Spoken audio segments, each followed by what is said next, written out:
TIFU by throwing my steak out a window. Last night, my wife's boss from her brand new job invited us over for dinner. On the drive over, my wife reiterated many times to me just how important it was to make a good impression. I scoffed and arrogantly informed my silly wife that I always made good impressions.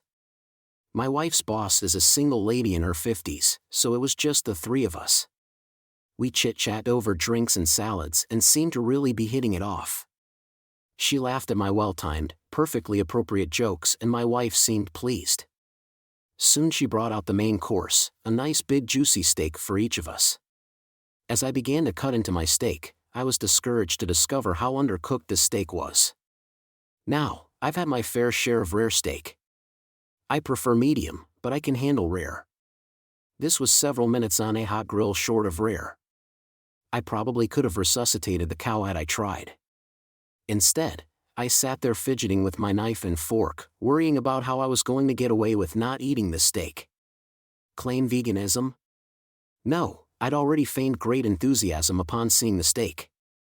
Just then, our hostess excused herself to the kitchen to take care of some dessert preparations. As I looked across the fancy dining room table at the open window of this third-story apartment, a cartoon light bulb appeared over my head. I knew I had to be decisive, realizing that she could return at any moment. I committed. I grabbed the steak with my hand, gently shook off the juice and executed a perfect throw right through the center of the open window. Here's the big-time foo. The window wasn't open. It was the cleanest fricking window you've ever seen in your life. That is, until my mostly raw slab of steak slammed up against it and slowly slid down, leaving a trail of bloody juice in its wake. My wife, whose steak was a nice medium rare and was unaware of my predicament, turned, jaw dropped, and stared at me like I was an alien from another planet.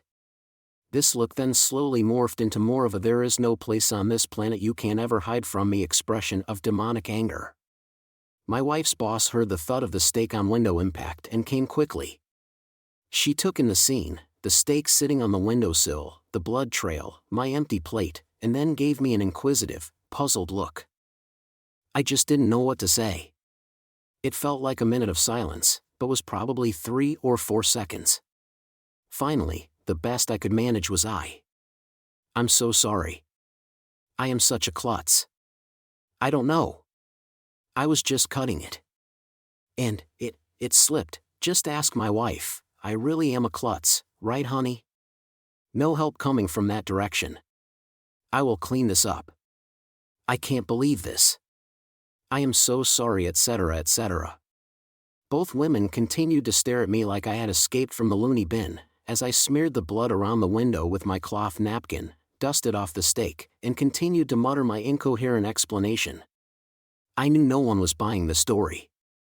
I knew what I had to do. I sheepishly returned to my seat and proceeded to eat every bite of that disgusting, cold, chewy, bloody, raw steak. I remained pretty quiet the rest of the evening. My wife's only 2 words to me since the incident are, "I'm fine." Story number 2.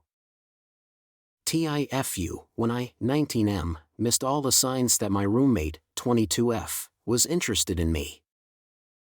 My roommate moved out this morning. She's immigrating. The two of us have shared an apartment for almost 2 years. I've always been attracted to her, but I didn't want to be that guy who tried to fuck the first female roommate he got, so I did my best to keep our relationship as platonic as possible. However, last night being the last night my roommate and I were gonna be roommates, I decided to tell her that I always thought she was attractive. I also made it clear that I didn't expect anything to happen. I just wanted to get it off my chest so we could laugh about it without worrying that it might be awkward the next day, and the day after that, etc. My roommate playfully punched me on my shoulder and said she gave me so many opportunities. I had no idea what she was talking about, which prompted her to provide the following examples. 1. When we were dancing in the club and the song finished, our faces were so close together, our foreheads were literally touching. But instead of kissing her at that moment, I apparently rolled my eyes to the back of my head and asked if I looked like Storm in X-Men. 2. When she asked me to show her what kind of porn I enjoyed watching, I showed her mine and she volunteered to show me hers. We were sitting on the couch, watching people fuck, and still I did nothing. 3. When I was hospitalized, she said she would be happy to nurse me when I get home, but only if I promised to wear nothing but my hospital gown. 4. When she asked me for a piggyback ride to her room when she was done showering and only wearing a towel. 5. When she confessed to sleeping in one of my shirts because I was away for the weekend and she wanted to feel close to me. I can go on, it was a long list, but this was the top 5 for me. It seems so obvious now, but at the time I was fucking clueless. I think I was too focused on not crossing that line that my brain completely blocked out any signs of sexual chemistry. My roommate and I laughed about it, but deep down I was so angry at myself for losing out on what could have been a more exciting experience because I was unable to connect the dots. Story number 3. I, M54, have a daughter, F22, that when she was 14 was horribly gang raped by 3 guys from her school. But I will start from the beginning.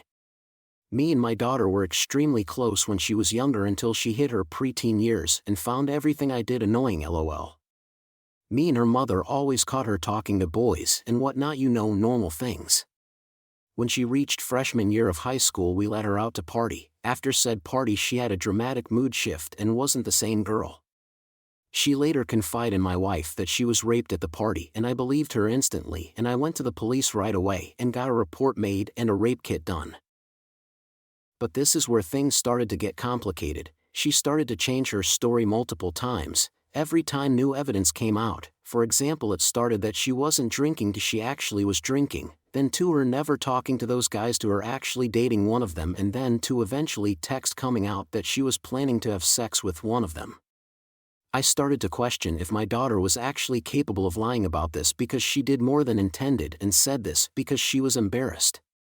My daughter then started to have severe depression and we pulled her from school. One afternoon I just got sick of her constant story changes and I questioned her and I told her to her face that I didn't believe her. I will never forget her face and how I know I actually broke her heart. She then comes back to me screaming and crying that I broke her and that she was a virgin and would never think to lose her virginity that way. She didn't talk to me for 6 months. Later, 3 witnesses came forward backing what my daughter was saying and I felt like the biggest prick, asshole, dick, you name it, and I will never forgive myself for what I did to my daughter, and her rapists ended up pleading guilty.